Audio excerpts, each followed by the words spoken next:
Hello CMA friends and students. मैं भी CMA final का एक आम छात्र हूँ जिसने हजारों बच्चों की तरह सीएमए एग्ज़ाम समय पर न होने, बार बार पोस्टपोन होने, एग्ज़ाम ठीक तरीके से न होने के कारण मानसिक, आर्थिक एवं शारीरिक पीड़ा को झेला है। मेरा यह ऑडियो उन सीएमए इंस्टीट्यूट के मेंबर्स के लिए नहीं है जो अनेक बार यूट्यूब चैनलों पर जाकर झूठ बोलने के आदी हो चुके हैं। यह ऑडियो उन प्रेसिडेंट के लिए भी नहीं है जो लाइव वेबिनार पे आकर झूठ बोलते हों या आधी अधूरी बात करते हों। यह ऑडियो उनके लिए भी नहीं है जो एग्ज़ाम के 2-3 दिन पहले आकर भ्रामक बातें करते हों और स्टेप मार्किंग 15 मिनट जैसी बातों की डेफिनेशन को ही बदल देते हों। यह ऑडियो उनके लिए भी नहीं है जो अपने पद और समय का उपयोग जिसे वे सीएमए स्टूडेंट के भलाई के लिए कर सकते थे, वे उस समय और पद का उपयोग पार्टीज़ में, अपने कुत्तों की देखभाल में और सीएमए स्टूडेंट को एथिक्स और मोरालिटी के नाम पर धमकाने के लिए करते हों। आज का यह ऑडियो बल्कि उन तमाम फैकल्टीज़ के लिए है जो सीएमए स्टूडेंट्स को किसी न किसी माध्यम से पढ़ाते हों, उनका मार्गदर्शन करते हों, और साथ ही साथ उन तमाम स्टूडेंट्स के लिए है जो इस कोर्स में रजिस्टर्ड है या होने वाले हैं। लगभग 1 साल के लंबे इंतजार के बाद आखिर सीएमए स्टूडेंट्स ने 22 दिसंबर को 11 बजे all India CMA students protest for offline exam का ऐलान किया है। 1 से 1.5 साल तक सीएमए स्टूडेंट्स ने इंतजार किया, विश्वास किया कि ये फैकल्टीज़ आएंगे और हमारा मार्गदर्शन करेंगे, हमें हमारे गुरुओं का सपोर्ट मिलेगा। लेकिन हम सीएमए स्टूडेंट्स ये भूल चुक गए थे कि इनमें से अधिकांश केवल शिक्षक हैं, गुरु तो वे कभी बने ही नहीं। क्योंकि 1 से 1.5 साल बीतने के बाद भी हमने देखा कि सपोर्ट के नाम पर सिर्फ टेलीग्राम पर, व्हाट्सएप पर ग्रुप्स बने हैं, यूट्यूब पे केवल लाइक्स बढ़े, इसके अलावा कुछ भी नहीं हुआ। कुछ फैकल्टीज़ ने ज़रूर कोशिश की, लेकिन नए सेशन के स्टार्ट होते ही वो भी शांत बैठते नज़र आ रहे हैं। साथ ही कुछ फैकल्टीज़ का शुक्रिया अदा करना चाहूँगा जो अभी भी किसी न किसी तरह प्रयास तो कर ही रहे हैं। मैं ये साफ कर देना चाहता हूँ कि मैं ट्विटर पर, टेलीग्राम पर कुछ लिखने या यूट्यूब पर किसी सिर्फ कुछ बोल देने को सपोर्ट नहीं मानता। सीएमए स्टूडेंट्स होने के नाते और दिसंबर में केवल एग्ज़ाम लेने का नाटक होने के बाद आज इतना व्यथित हूँ कि उसको बोलकर या लिखकर व्यक्त नहीं किया जा सकता। मैं किसी फैकल्टीज़ का नाम तो नहीं लूँगा, लेकिन कहना चाहूँगा कि हम स्टूडेंट्स कुछ फैकल्टीज़ को अपने जीवन का आदर्श मानते हैं, उनकी तरह ही बनना चाहते हैं। वो शिक्षक जो इस धरती पर परफेक्शन, नॉलेज और सामर्थ्य की एक जीवंत मूर्ति के समान है।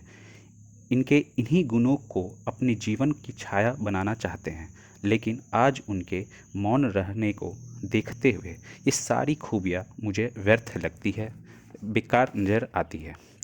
क्योंकि ऐसी विद्वानता और ऐसा सामर्थ्य किस काम का जो गलत को गलत कहने से रोकता हो। हजारों लाखों सीएमए स्टूडेंट्स को पढ़ाने के बावजूद कोई प्रतिक्रिया न देना या चुप रह जाना, यह तो अन्याय होता देख चुप रहने में आपने द्रौपदी चिरहरण में खड़े गुरुद्रोण को भी मात दे दिया। गलत को गलत कहने की हिम्मत कर रखना, बोलना मनुष्य होने का पहला प्रमाण है। मेरा मन उन लोगों से उतना दुखी नहीं है जो चुप है अथवा मौन है। मेरा मन उनसे ज़्यादा दुखी है जो कोरोना के बाद सिर्फ सीएमए स्टूडेंट्स पे आई महामारी का फ़ायदा उठाना चाहते हैं या कोशिश में लगे हुए। मैं किसी ऐसे ही आपने देखा होगा कि हमारे दिल्ली और जयपुर के कुछ फैकल्टीज़ ने, जिन्होंने स्टूडेंट्स को बहुत भरोसा दिलाया, प्रोटेस्ट को स्टार्ट भी किया, ग्रुप बने, सभी ने ग्रुप बनाए और अचानक कुछ दिन बाद वो सब कुछ बंद कर दिया गया, प्रोटेस्ट बंद कर दिया गया और हमें बताया गया कि हमें पुलिस की परमिशन नहीं मिली। मैं पूछना चाहता हूँ सभी से, दिल्ली, जयपुर सबको में एक दिन एक ही समय में पता चला कि पुलिस परमिशन नहीं मिली, वो भी हज़ारों टेलीग्राम, व्हाट्सएप ग्रुप, फॉर्म भरने के बाद। और अगर उस दिन परमिशन नहीं मिली तो क्या आपने दोबारा प्रयास किया? लेकिन मुझे तो ऐसा नहीं लगता, क्योंकि उसके बाद एक वीडियो सामने आता है जिसमें ये कहा गया कि अब कुछ भी बदलने वाला नहीं है, इस अन्याय को स्वीकार करें और जैसे चल रहा है वैसे चलने दें। अचानक सब एक ही दिन में बदल गया। पूरे इंडिया में प्रोटेस्ट खत्म हो गए हैं, ऐसा उनके वीडियो से आया। मैं पूछना चाहता हूँ, आपको कैसे पता लगा जनाब कि पूरे इंडिया में प्रोटेस्ट ख़त्म हो गए हैं?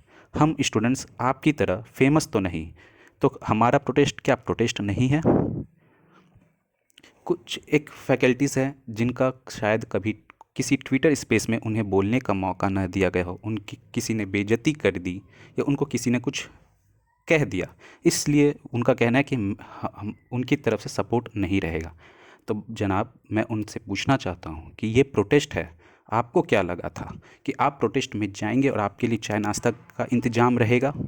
ये तो प्रोटेस्ट ही इसलिए है, इसे प्रोटेस्ट इसलिए ही कहा जाता है क्योंकि आपकी बातों को सुनने वाला कोई नहीं है। तो हमें अपनी बातों को सिद्ध करना है, सामने वाले की बातों को समझना है, सुनना है और फिर अपनी बातों को रखना है। लेकिन आपने अपने हाथ खींच लिए। मैं अपनी बात ख़त्म करते हुए बस इतना कहना चाहता हूँ कि 22 दिसंबर को यदि कोई फैकल्टीज़ वास्तव में स्टूडेंट्स को सपोर्ट करना चाहता है तो स्टूडेंट्स के टर्म्स एंड कंडीशन पे करे, जो सिर्फ ऑफलाइन एग्ज़ाम है, दूसरा कुछ भी नहीं।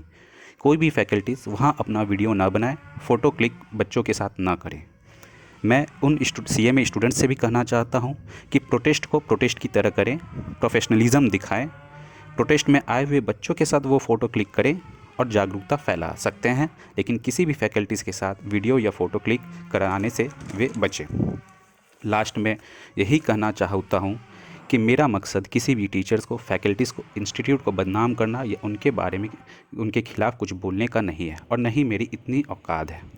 सब मेहनत कर रहे हैं, आप भी मेहनत कर रहे होंगे। हो सकता है कि आपका सपोर्ट करने का तरीका, आपके एग्ज़ाम लेने का तरीका मेरी मंदबुद्धि समझ ना पा रही हो। लास्ट में मैं यही कहूँगा, अगर किसी भी फैकल्टीज़ को, एग्ज़ामिनेशन कमेटी के मेंबर्स को, जिसको मेरी बातों का ज़रा भी बुरा लगा हो या मेरे मुंह से कुछ निकल गया हो, क्योंकि मैं एकदम बढ़िया वक्ता नहीं हूँ, ये मेरा पहला ही ऑडियो है, तो मैं उसके लिए हृदय से माफ़ी मांगता हूँ। यहाँ तक कि उस कुत्ते से भी माफ़ी मांगता हूँ जिसका मैंने जिक्र किया था। धन्यवाद।